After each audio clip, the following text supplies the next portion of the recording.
Alors, salut à tous, aujourd'hui une nouvelle vidéo sur Dead by Daylight euh, pour expliquer le nouveau tueur, son pouvoir et ses compétences, et faire une game avec. Alors, pour ce qui est du survivant, je me souviens plus du blaze, mais les perks, je m'en souviens encore. On va quand même parler un peu des perks du survivant. Lorsqu'un autre survivant va se faire toucher à 32 mètres de vous, l'aura du tueur, elle vous est marquée pendant 3 secondes. Et aussi, vous pouvez voir les, pas, les pas, les traces de course des autres joueurs dans un rayon de 32 mètres. Je la trouve pas trop ouf. La deuxième, par contre, elle est plus intéressante pour ceux qui jouent Flashlight. Ça vous permet de refouiller un coffre. C'est comme la perk de Elodie. C'est pour fouiller les coffres déjà fouillés. Et vous êtes sûr d'avoir une light dedans. Et lorsque vous aveuglerez le tueur, il va être en aveuglement pendant 20 secondes. Bah, ça c'est au niveau 1. Donc je ne sais pas ce que ça fait au niveau 3. Mais je trouve ça vraiment intéressant. Le tueur il sera plus où sont ses totems, où sont ses gènes. C'est... je trouve ça fort un peu. Puis la troisième perk du suivant, c'est... lorsqu'elle purifie un totem, elle fera les gènes 4% plus vite. Genre à mon avis ça se cumule sur le totem qu'elle purifie. Et si elle se fait hit, bah c'est fini. Les compétences du tueur, bah j'en ai déjà oublié. Lol.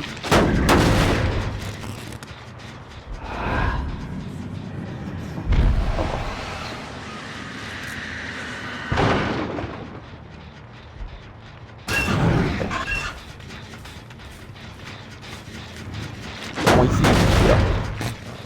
il y en a, ça en fouille un casier. Si t'es à côté d'un casier, bah je verrai l'aurora. Je crois. Hein. Il y en a, c'est quand je hit un survivant, 3 secondes après que je l'ai hit, il va sur une palette, il va la break. Comme le niveau des jeux.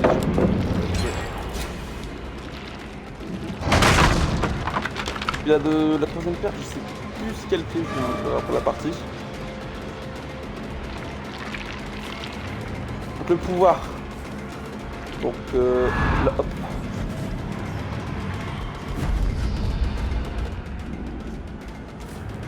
Lui, c'est joué.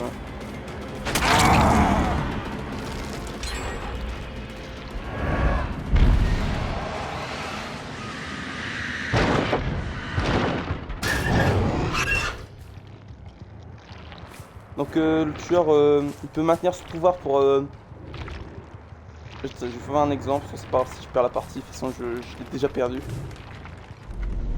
Bon, je vais quand même essayer d'avoir lui là.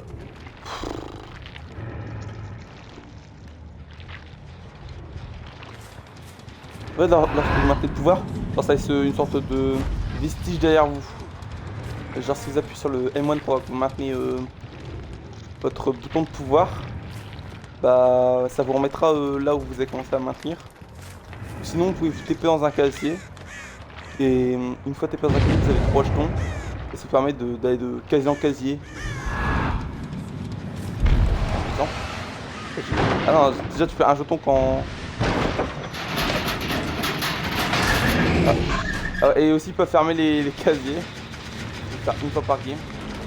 Enfin une fois par casier. Ah mais je l'ai perdu, je ne sais pas le truc chiant. Mercredi j'essaie de jouer avec un pote.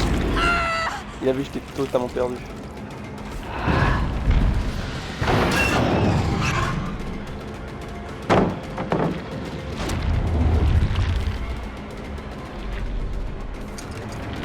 Ah oui. Ah oui, ça par contre c'est fort. La tombée de la nuit, bah je vois mieux survivant, j'ai l'impression. Je suis indétectable, j'ai remarqué. Ça fait 60 minutes sur les survivants.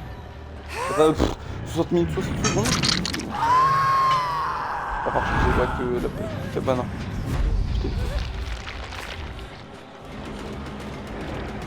Et vraiment à ski pour survivants, ça tu ne le vois pas du tout.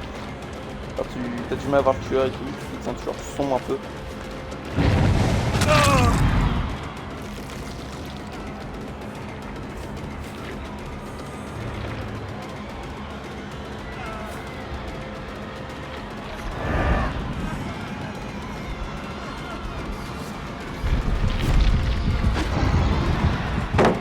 Non, j'ai quand même raté mon hit.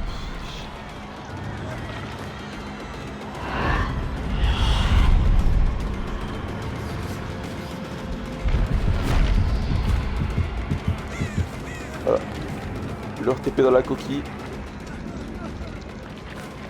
Est-ce que ça va carry? Est-ce que ça va carry? Bah non. Bah non. Bien joué. C'était pas nié pour moi ça.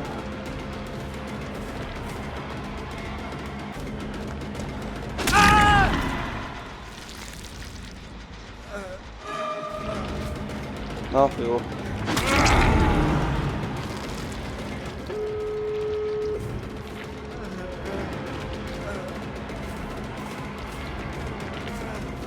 Je peux pas.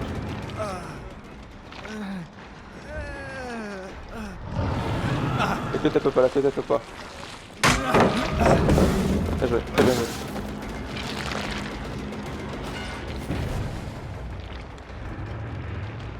Écoute, je vais être obligé de tunnel. Hein. Pas en faire d'autres.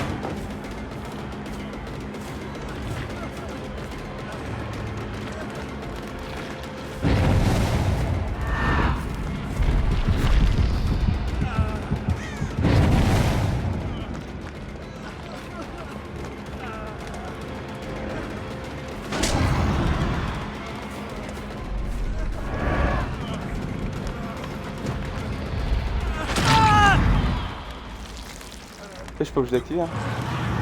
Oh, une CFH, je porte plus rien.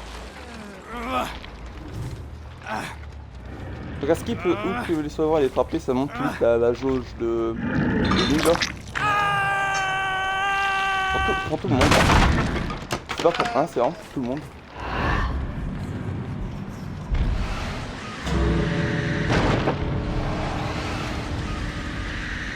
C'est bien ça pour que ça tape.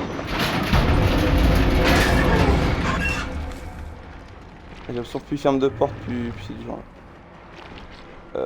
Ouais.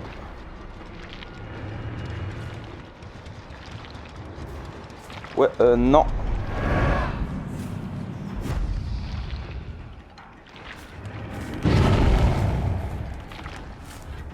Je vais quand même éviter de tunnel, même avec le temps que... Ah, même avec ce qui se passe là, j'ai...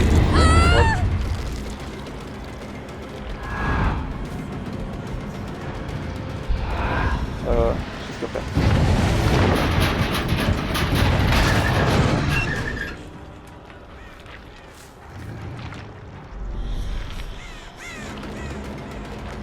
Bonsoir.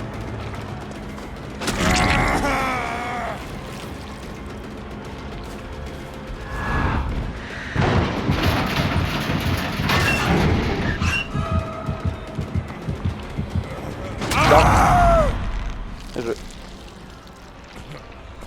Oh ça me saoule quand ça fait ça.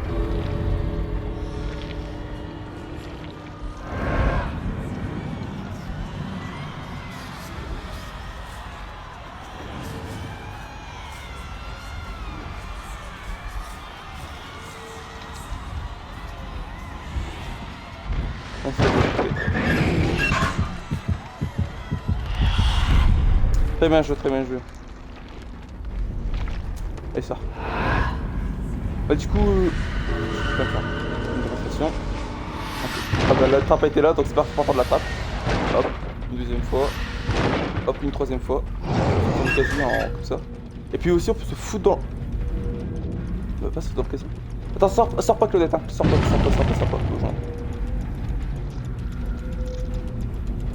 On peut se cacher dans le casier.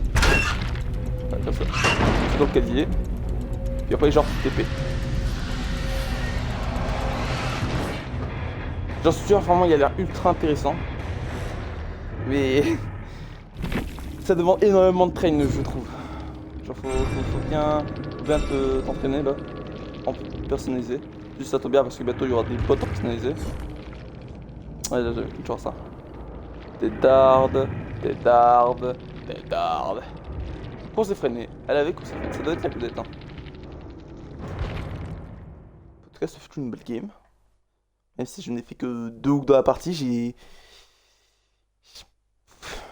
Ah, ça me dégoûte, c'est quand je mets un survivant qui peut instant tremper. Ah, j'aurais dû hook le David. Le chauve, le David chauve, parce qu'il y en avait 2. Ah, du coup, la dernière paire du tueur, là, je vais la montrer, parce qu'il y en a une que j'ai pas dit. Donc la première, pour moi, c'est la plus intéressante, je crois, c'est celle avec les palettes. On va voir directement niveau 3, là, parce que j'ai niveau 3. Alors, 3 secondes après avoir baissé un serveur de n'importe quel moyen, ça s'active pendant 20 secondes et genre, s'il y a un serveur qui passe au-dessus d'une palette, provoque à votre rayon. S'il a votre rayon de terreur, donc avec l'agitation ça a l'air intéressant, ou la paire qui fait que ton rayon de terreur, je sais plus comment elle s'appelle, ça s'appelle inquiétant je crois, ça s'active et ça break la palette, je trouve ça très intéressant. Ténèbres révélées, bon déjà, alors je vais éviter je vais dire une petite mise en situation. Vous ramassez un survivant sous une palette, vous arrivez à hit avec de la chance le survivant qui va baisser la palette, ça va sauver le mec, il va passer dessus de la palette et genre... Bah alors ça vous permet de tunnel, voilà, assist pour tunnel, pardon je ne voulais pas. Lorsque vous fouillez un casier, tous les auras de tous les survivants dans un rayon de 8 mètres autour de chaque casier rêvé pendant 5 secondes, ça se recharge en 30 secondes, voilà. Donc cette perte là que j'avais oublié. Quand un survivant effectue une action de soin dans votre rayon de terreur, ce survivant subit aveuglement et épuisement et ses effets durent 10 secondes après qu'il y a de soigner. C'est soit tu te soignes toi, soit tu soignes quelqu'un d'autre. Voilà. Honnêtement, ce tueur je le trouve très intéressant. Je pense que c'est... je crois que ça fait longtemps que j'ai pas vu un tueur flippant dans DBD. Genre là on voit une tête de monstre. Là on le voit. Voilà, c'était une petite remarque pour la fin. Sinon, on espère que cette vidéo vous aura plu. Alors, je vous dirai à la prochaine et